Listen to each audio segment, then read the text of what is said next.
Assalamu alaikum, everyone, and welcome to today's lecture, which is going to be about an overview of study designs. In today's lecture, we will try to cover the following objectives.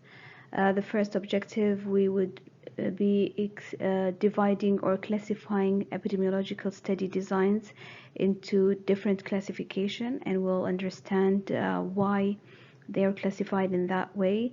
And then we will understand more that different study designs are placed differently in the hierarchy of evidence. There are different study designs, and each one has different strength of evidence. Some provide stronger evidence, others are with slightly less evidence, depending on which one you select to carry on, which study design you select to carry on your research project. Then we will start highlighting the least in the hierarchy or in the evidence that it provides, which is called case reports. And what are case reports and what are their advantages and disadvantages. And then case reports is somehow linked to how you report new cases, and that's where we will be touching upon some disease distribution terms in epidemiology. And from there we will talk generally what are the bases and what are the fundamentals of selecting a certain study design compared to another one. Why would I select, for example, case report, cross-sectional study compared to case control or to cohort? So what it's all about in selecting your study design. And then we will talk a little bit about some ethical considerations in carrying out medical research. So this is all is going to be in today's lecture. So let's get started.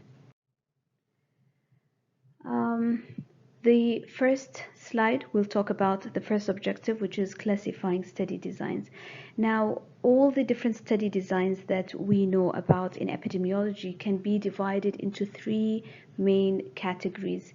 These three main categories are either descriptive type of studies, or there is what we call analytic, and another name you would also come across, which is observational type of studies. And the third and the last classification or category of study designs are the experimental studies. Now, what are the differences between these three categories? Let's start with the first one. In a descriptive study, what you do is you are just describing what is going on in terms of measuring a frequency of that phenomena or of that disease or of that health issue or health problem. And what you're doing is collecting data, okay, and you are on probably some of the risk factors without doing any type of analysis, and you are just reporting it as it is. And part of what falls in here is the first type of, if we can consider it as one of study designs, what we call as case report or case series. This is not very common, and it's not usually used by many of us, and therefore it falls under the descriptive studies. So you're seeing something new or different or unusual, and you are just describing it as it is. So that's why it's called descriptive studies. The second one is called analytic or observational studies.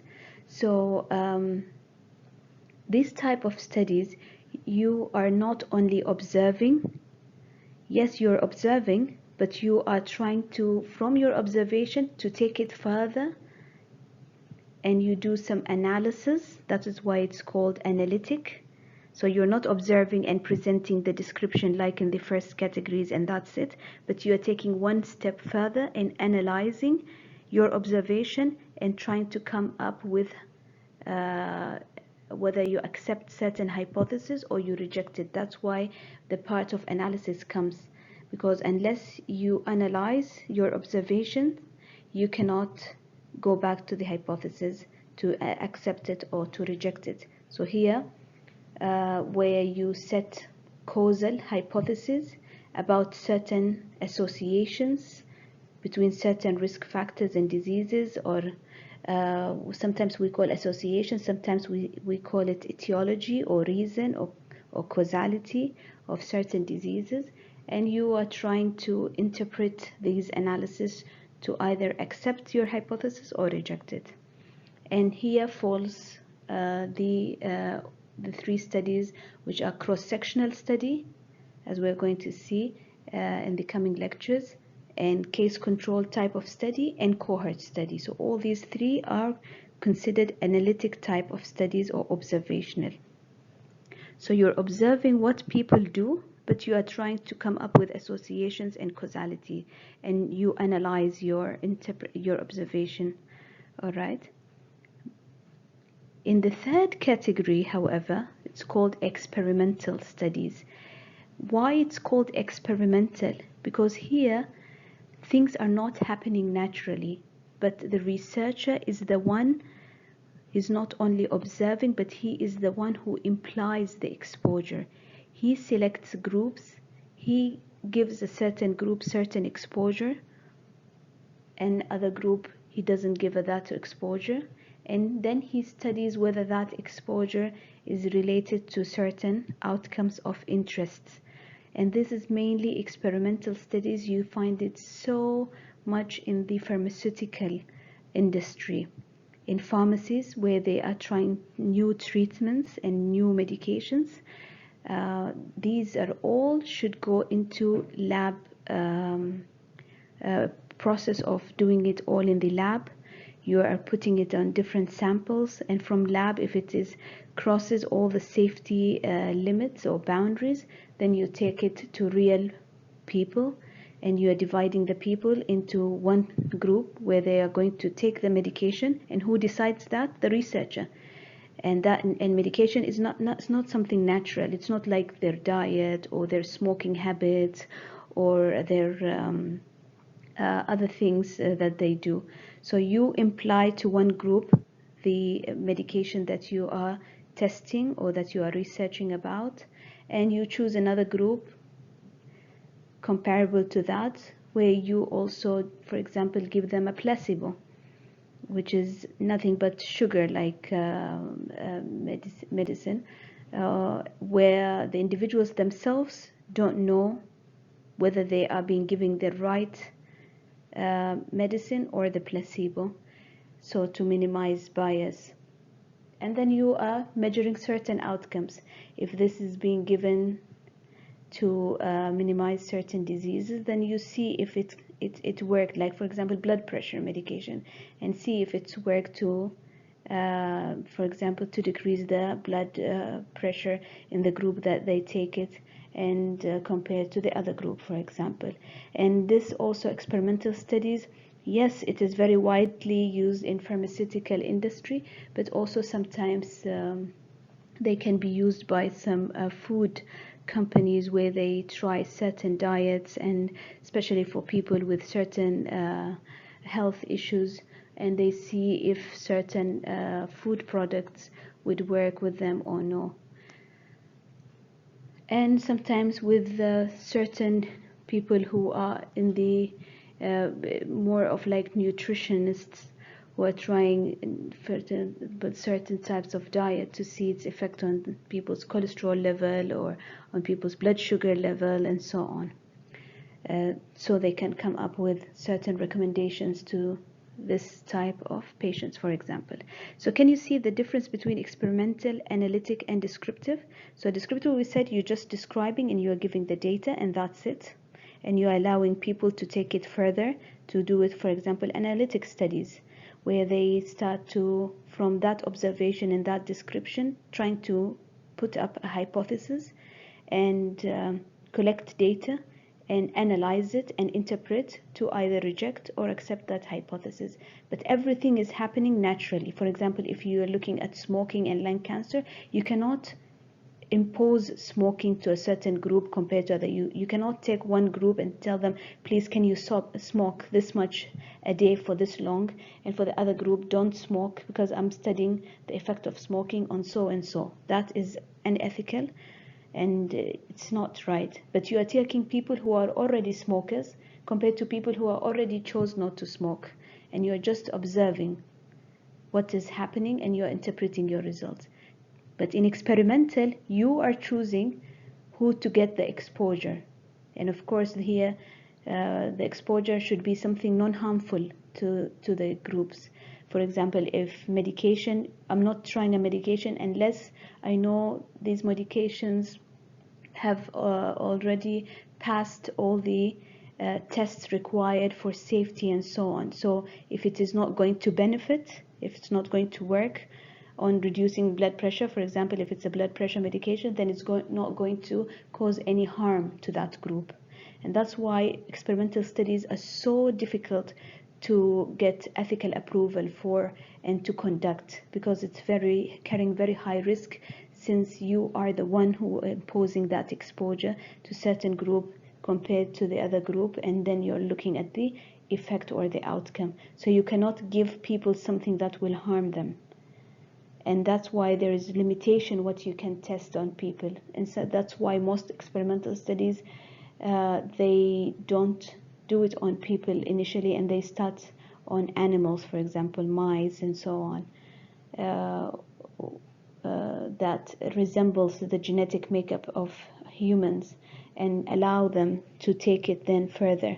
Like what is happening now, for example. I'm sure with the pandemic going on for coronavirus, we all heard about the promising vaccines that are about to come out. So here, something like that, these vaccines are going through experimental studies, and they are testing their safety before they give it to people. And of course, after passing the safety, they also have checked it for its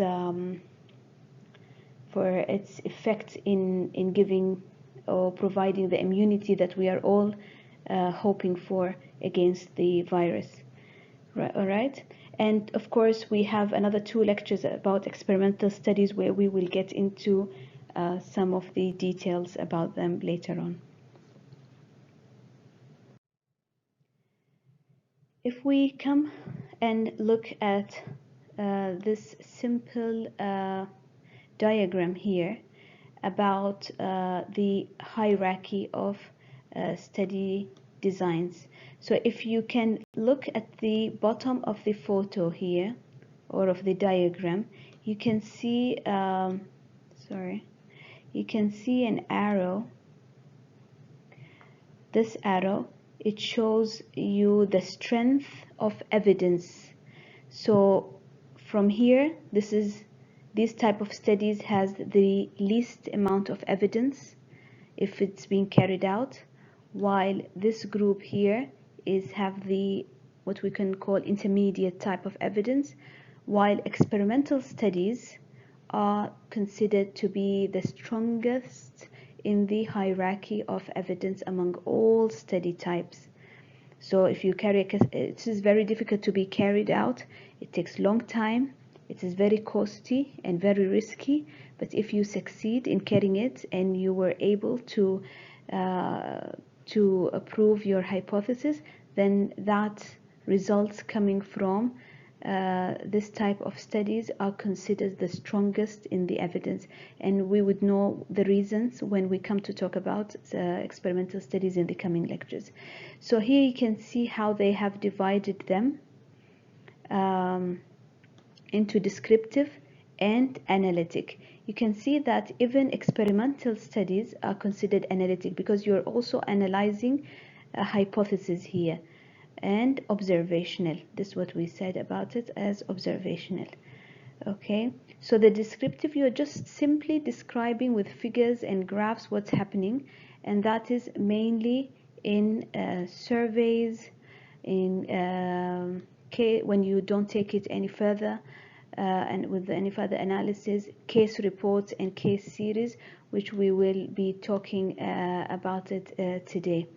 And then something that you're analyzing an observation that is happening naturally, like what we said about smoking behavior and outcomes like lung cancer, but you are trying to do analysis on that data and interpret your analysis, because you have set a hypothesis that you're trying to either accept or reject. And these are the three types of studies that we will start covering from next lecture, which is cross-sectional study design, or case control study design, or cohort study design. What is the type of that you're doing analysis, but you're experimenting, i.e. what is the researcher is the one who's imposing and implying the exposure. An example of that, all the experimental studies, and one type of that is the randomized controlled trial, which we also will come to explain more when we come to this lecture. I hope this is clear to you. If we come to look at again the hierarchy of evidence of all the study designs, you can also see that the tip of the pyramid here going up, that is from the least evidence to the maximum evidence that comes here. The maximum evidence is something called meta-analysis, which comes even above the experimental studies, but this is not something that we are going to cover in this course because it's beyond the scope of this course. So we can look at this part of the pyramid here, which is experimental studies, as our highest of the evidence, and you can see the least, which are the case studies, case series, or case reports. Different names, they all pretty much mean the same. And then from there we come to the three different types that we said: observational, analytic type of study, which is the cross-sectional being the least among this group, case control comes the second, and cohort study comes the top of this category or this group. And then we are coming to the experimental research, which is just this one.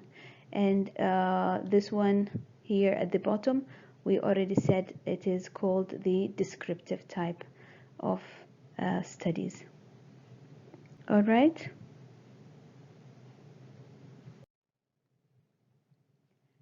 Let's start talking a little bit about case reports. This is a piece of newspaper that came out in 1981, and it was talking about Pneumocystis carinii in Los Angeles. And Pneumocystis carinii is a bacteria that causes pneumonia, usually in immunocompromised individuals, but they found it among 5 patients who were young and were male, and were also unlikely to have such a causative agent causing pneumonia in them. And so these were 5 young men, and by then all what they knew about that they were active homosexuals, and they developed this Pneumocystis carinii type of pneumonia, which was unusual to be in this age group. And these 5 were found at 3 different hospitals in the place here in Los Angeles, California. 2 of those patients have died because of this infection, and they also had either currently by that time of having the pneumonia, or previously they found also to have cytomegalo virus infection and some also candida candida infection. So all these are seen in people with reduced immunity or immunocompromised individuals, and these were appeared to be healthy young males, unlikely to be immunocompromised. So they were wondering what's going on and why they have all the diseases that they don't see unless in immunocompromised individuals. And case reports of these patients follow.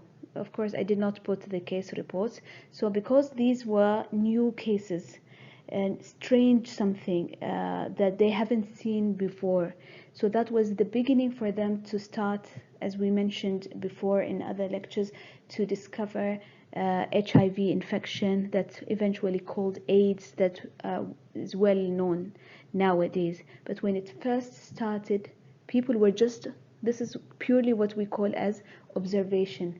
They observed it in few number of individuals, so they describe it as it is, and they are trying also to describe all the risk factors, or what, at least what they think are risk factors by then associated with them, but they're not interpreting anything. They're not trying to further test it, or they test it, but they're not trying to further look for association, because they are very few and it's something very new to them. So they want to give all the details about them as much as they can to be able to discover it and know what's going on. So this is a very good example of what we call as case report descriptive type of study.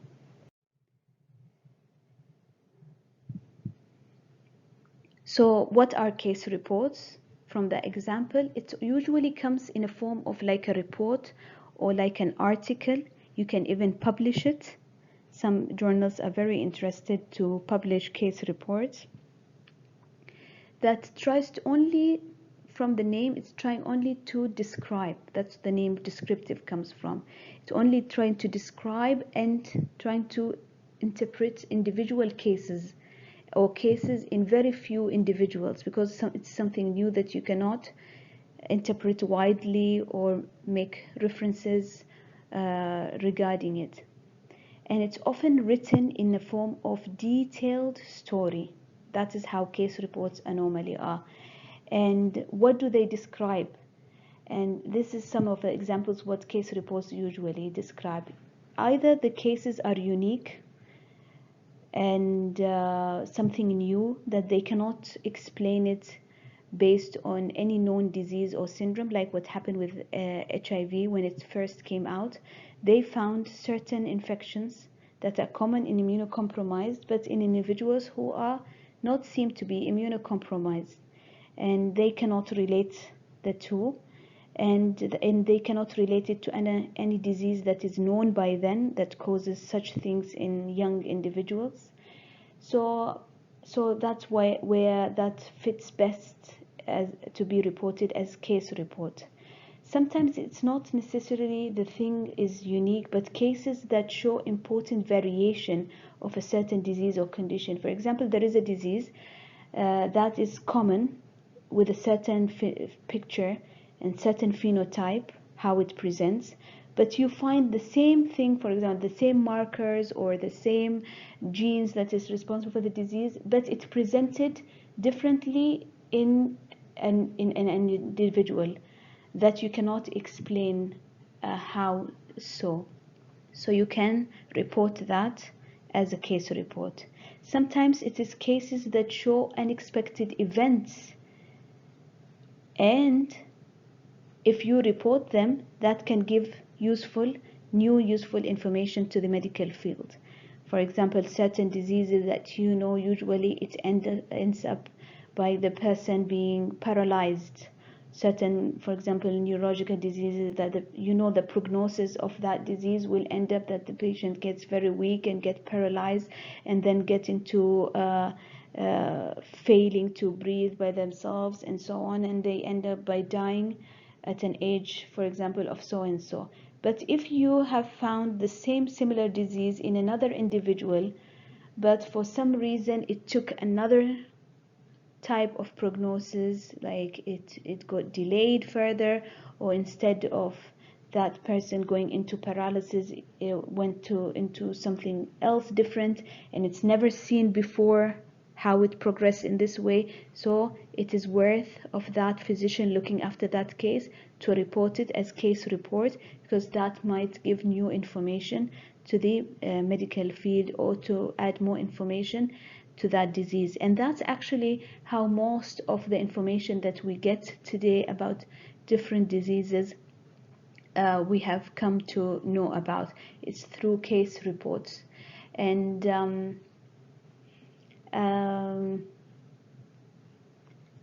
they are, if you are interested, there are very good programs that talk about weird cases that are very rare and that you don't normally see on television. And I'm sure there's also some documentaries that explain how the medical profession came to know about certain diseases after certain dilemmas. And if you watch those type of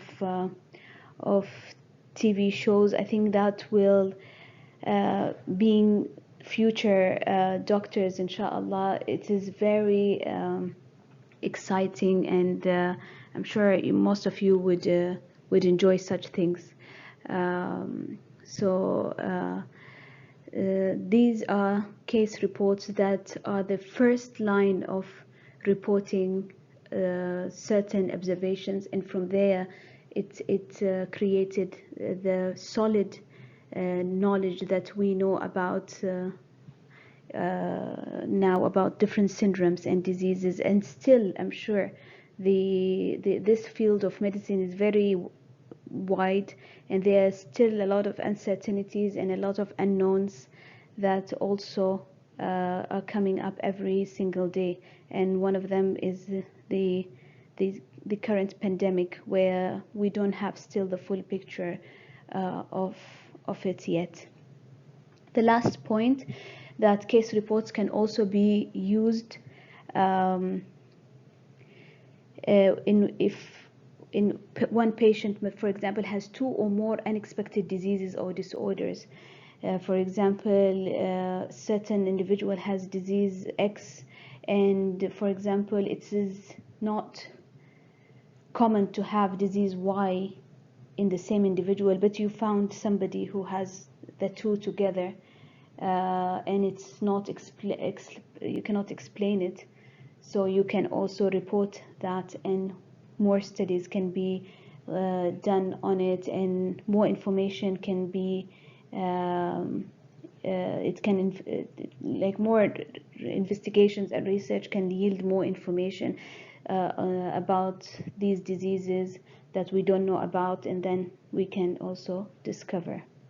All right, so you can see what are the different scenarios where case reports can be applicable. So it's not necessarily always to be only on new cases or new diseases. It can be of diseases that we already know, but unexpectedly it takes a different prognosis, or it happens in individuals which we are not, where it's not common to happen among those type of populations, or it leads to unexpected events, or it happens together where it is not known for them to occur together in one individual. So everything that looks weird and different and out of the norm, out of what we already know about, it is worth to write a case report about, because that will be the first point where more research can be done and more information that we can get about them.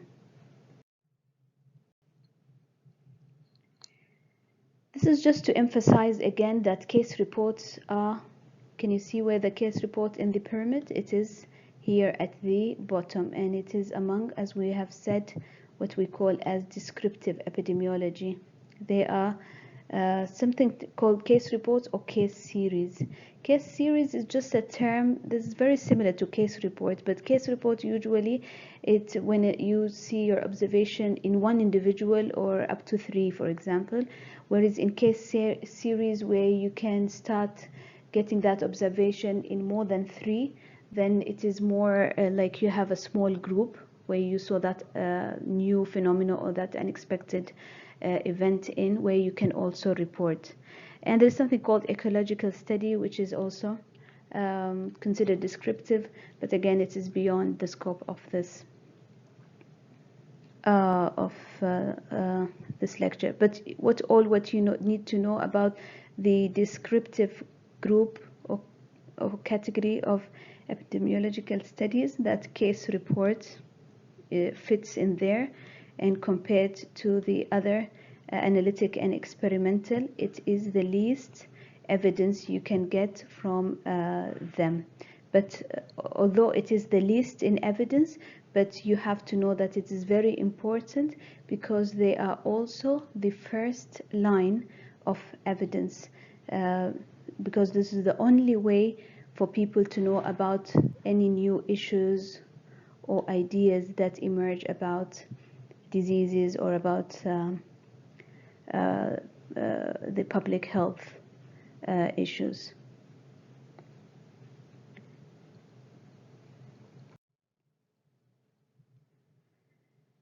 So if we want to talk about the advantages of case report, we have already touched upon it in the previous slides. So it can help in identifying any new trends or diseases, as we have seen with the example that we have given with HIV. Unless people reported about that weird observation, they wouldn't have known about HIV nowadays. All right.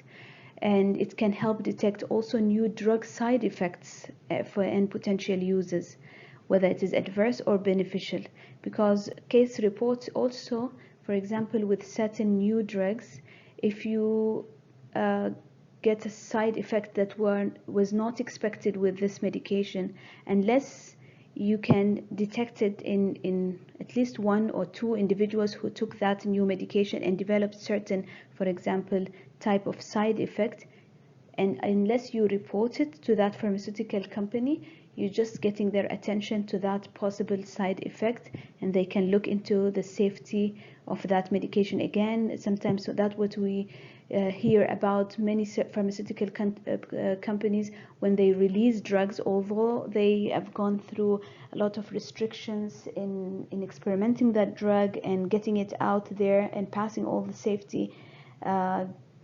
regulations, they might still not have tested it on certain people who react for one reason or another badly to it. And unless you can detect it as a physician, that it might possibly be from that, and report it to that company, they only can know and how to modify that drug or be more careful or put certain precautions that it cannot be taken by so and so, for example.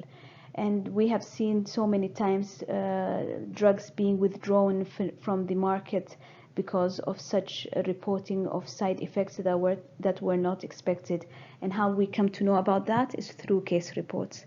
The third point here, it is very educational. Case reports are very educational, and it's a way of sharing lessons learned. Sometimes there are case reports where they look into it and they come into a conclusion, and unless you it is considered as a case study design that can even be published in medical journals, people in different places of the world won't be able to know about unless they read it in publications. So it is not right for a certain country, for example, if they know something or there is a case report, not to share it with the medical profession elsewhere.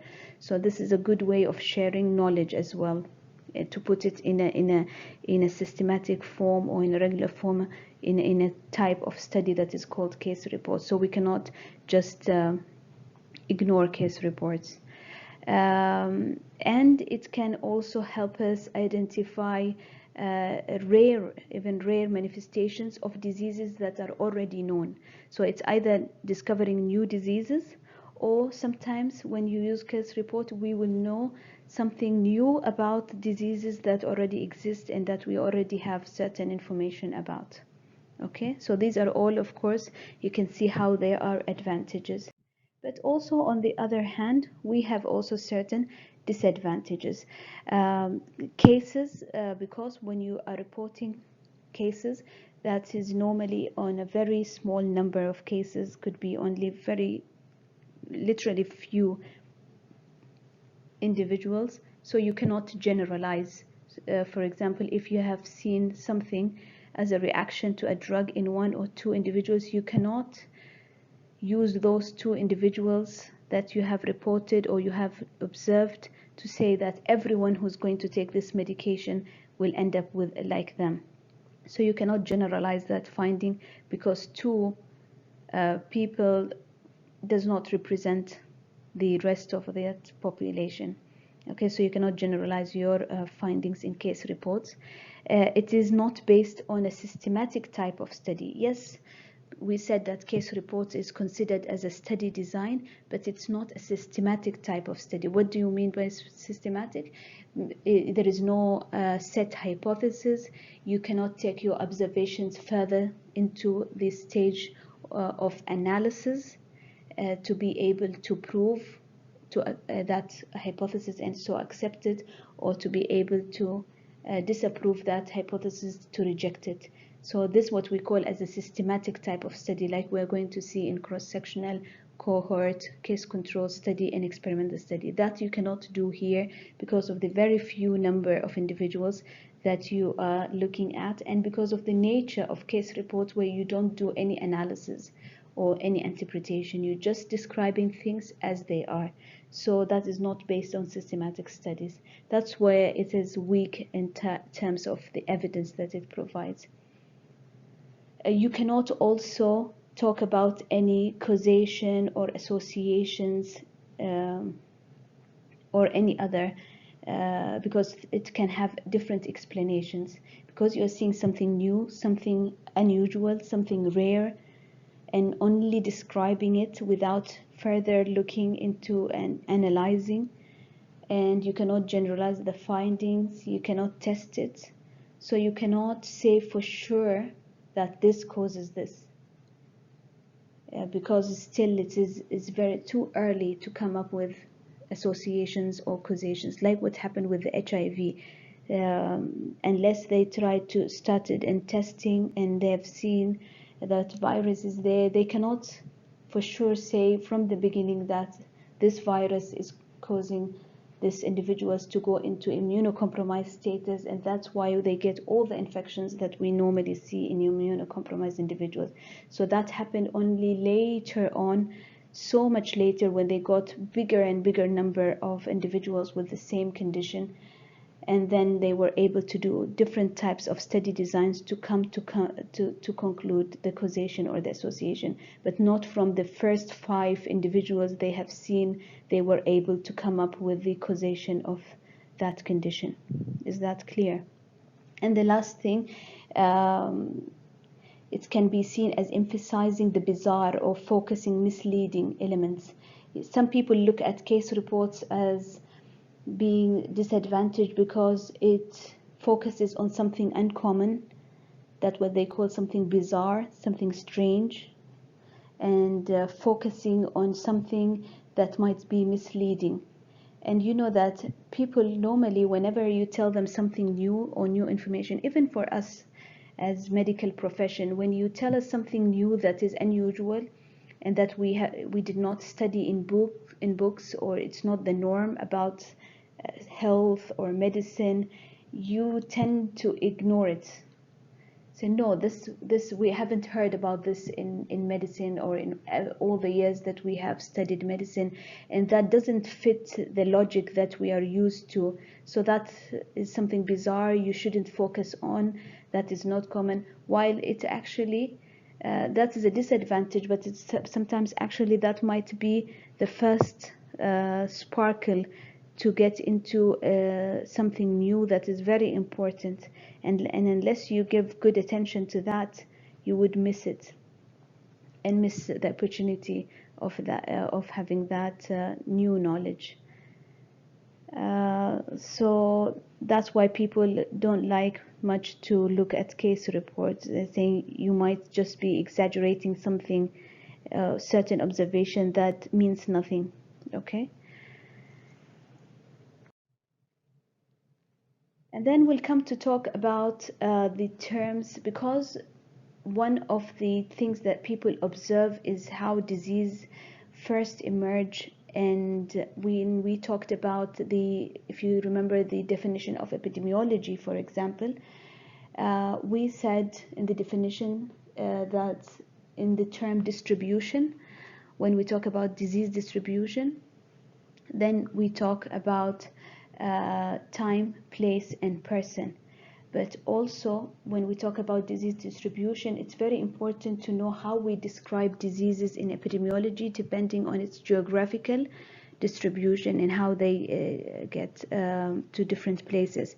And in that, where also how you report sometimes cases, and case reports, sometimes one of the good things is to describe where it happened, and that might have something to do with the causative agent of that.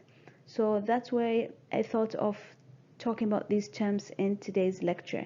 So the 4 words that you need to be familiar with are sporadic diseases, or what we call as epidemic, or pandemic, or endemic. So what is the difference between each one of them? When we first talk about something sporadic, sporadic means something like disease that occurs infrequently. So it can be up and down, going up sometimes, disappearing sometimes, or going down sometimes in numbers. And also it's irregular. It is not related to any season. And usually it is without any geographic concentration. So it can happen in Oman, sometimes it can happen in India, sometimes it can happen in Iran, or it can happen in America. So, and when it comes, it is not regular. The numbers can be up and down sometimes, and infrequent. And good examples of that in some infectious diseases like tetanus, that can happen, rabies, plaque, and it is, as we said, these are the features of it being inconsistent, irregular, infrequent, and there is no defined geographic concentration of where it happens, or there is even no certain seasons where they are known to burst and spread. So that's what we call something happened and it is sporadic, ashwa'i. Okay, if we come to look at the other term here, which is epidemic. Epidemic means there is a widespread occurrence of usually an infectious type of disease that spreads in a certain geographical area in a community, and usually it has a particular time, and that's what we call as an epidemic. Okay, so it is this community could be state, could be city, could be country, and that's what we call epidemic. But there is widespread of that infectious disease, and these are the things that I have put in brackets are news that come out about certain infectious diseases that match the description of an epidemic. For example, the annual influenza epidemic. Usually it follows a winter seasonal pattern in the United States, with typical peaking during late December and early February. So you can see here the peak. There is a certain peak, and that peak is consistent in a certain geographical area, which is United States, and also at a certain time, which is December to early February. So we know this is the time of the annual influenza epidemic in the United States. Another thing is there is an intense flu epidemic spreading across the nation, has already taken a tragic toll in Michigan, and that also fits the description of an epidemic. H1N1 also flu epidemic that happened in Texas hospital beds and in the accident and emergency department of them, in all the hospitals in Texas all at once, and it spread at a certain time all together in that geographical area of the state of Texas. So that also matches the description of an epidemic. Here's just a funny caricature video, photo of the flu epidemic, where the mother being so protective for her kids because she knows that is the season of the flu epidemic. When we come to talk about endemic instead, endemic is used usually for a disease or condition that being regularly found at a certain in a certain people in certain areas. Okay, and it is there most of the time with low numbers. It doesn't come like a peak and goes like the epidemic, but it is known that if you go to that area has always that problem. An example of that, malaria. Malaria transmission occurs in different parts of African countries. For example, if you go to Africa, you know that Africa is an endemic area. That's what the word we use. It's an endemic area for malaria. So it's an infection disease that is related to a certain geographical area, but it's always there. And it's not a peak, because that's a problem that people live with every day. That's why you need to take the shots and the vaccines and the medication of malaria before going there. Another example, polio, شلل الأطفال. Also, sometimes it's known endemic in countries like Afghanistan, Nigeria, and Pakistan. So you have to be careful when you go that. It's known in that area and it remains there for almost the full time of the year.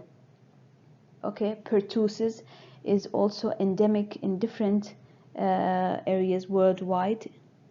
Even in places sometimes where there is high vaccination rates, it remains an endemic. And there is a good photo here. Of course, this is just a photo of polio vaccine being given to certain countries in Africa, where it is considered an endemic in those areas. You can see here a very good picture that differentiates between endemic and epidemic. Can you see here the endemic?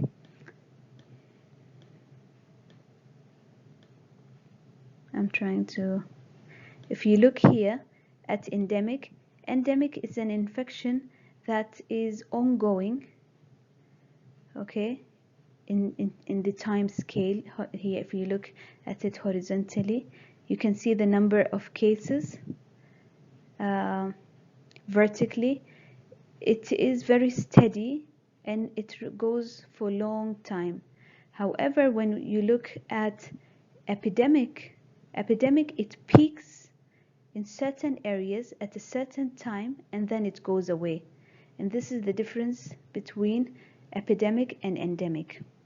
يعني الendemic شيء مستوطن، إذا نشوف الكلمة بالعربي، مستوطن في منطقة معينة، يعني موجود هناك مثل المواطنين كل الوقت، لكنه هو مرض يعني.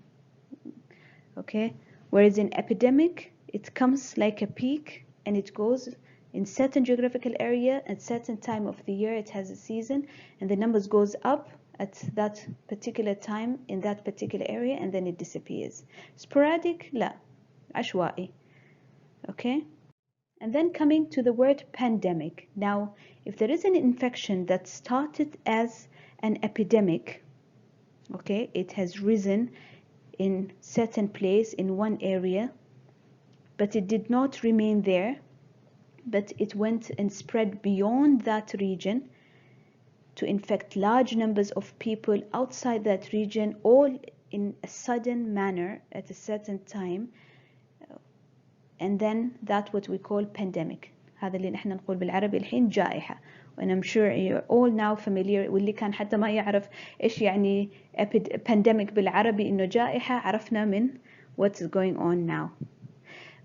Previous examples, again, these are all different examples of pandemic that we have had in the past. We had the Black Death, was also a pandemic, killed about 75 million in 3 different continents. Can you see the spread, how it is widespread? The there was a war that triggered smallpox pandemic in these years, and also it killed so many lives worldwide. The Spanish flu, and I'm sure probably with what we're going through now with the COVID, you have heard that there was something even probably worse than corona pandemic, which is called it was called the Spanish influenza in 1918, that was also responsible of the death of 50 million people worldwide. And that was all again sudden, that went viral from one place and it spread to different countries. So the best example that we are unfortunately living it nowadays about an example of a pandemic is the COVID-19 outbreak, that first it started as an epidemic in Wuhan, like what we have discussed in the case, because there was a question about it, and we are covering it now. So sporadic does not fit COVID-19, and the word endemic does not also, because that is not an endemic, wasn't an endemic in Wuhan. Even in Wuhan, it was something new that started as a spike in them, and they reported it first as a case report, and they knew by then that it is going to be, it started to be an epidemic in Wuhan, and then an epidemic in China. And once it went out of China to Asia, to America, to Australia, to Europe, to Africa, and it spread all over the continent, it turned to be a pandemic. So the answer of that question in the last tutorial session is that coronavirus started as probably first few cases that they have reported it. From that, we cannot call sporadic because it started in one particular city. So sporadic was not the word. It started right away to be an epidemic in Wuhan and in China. Still, it was confined to that geographical area. So that's what we call as epidemic. And from there, when it started to spread all over the world, it turned from an epidemic to a pandemic. Okay, and that is of course not sporadic and not endemic. So that was the answer, and this is what we are living with today. I know that we are running a bit late today, so I'll just quickly try to finish. We have another couple of slides. So what makes you, we have overall touched upon the different categories of study designs, that there are some only descriptive case reports, and we know when to use that from today's lecture, and the other two categories, the analytic observational, which is cross-sectional or case control or cohort, and there is the experimental. We know that the experimental is the highest in evidence, but what will make people not go always with the highest in evidence? Why they go to cross-sectional? Why they go to the little one higher in evidence, case control, or why sometimes they choose cohort? So the basis of studying or selecting the study design, it is dependent on many things. Feasibility, how easy for you to carry out that type of study design, what resources you have. If you are carrying it on a nationwide, do you have enough people, manpower to help you to commute to different places to collect data? Do you have all the devices? If you are carrying tests, do you have the availability of those tests in different places to use it to collect your data? So all the different resources. Do you have the cars or to commute from back and forth? And then cost.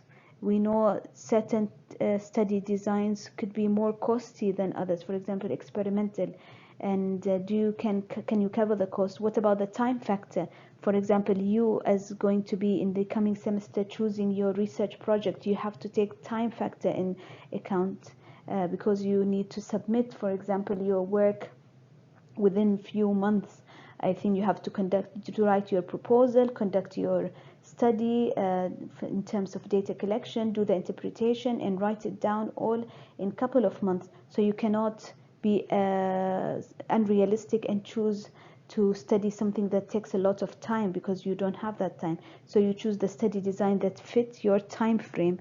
And then strength of evidence. Of course, if you have two options to go for, provided that you have the resources and able to cover the cost and the time factor for both, which one you're going to choose between the two, you might want to consider the stronger in evidence, since you are going to give the same amount of cost and time on both designs. You would prefer to use the one that is higher in the hierarchy of evidence, for example. So these all things you should take in consideration to choose the study design that we will know more about when we come to talk about each one of them in the coming lectures.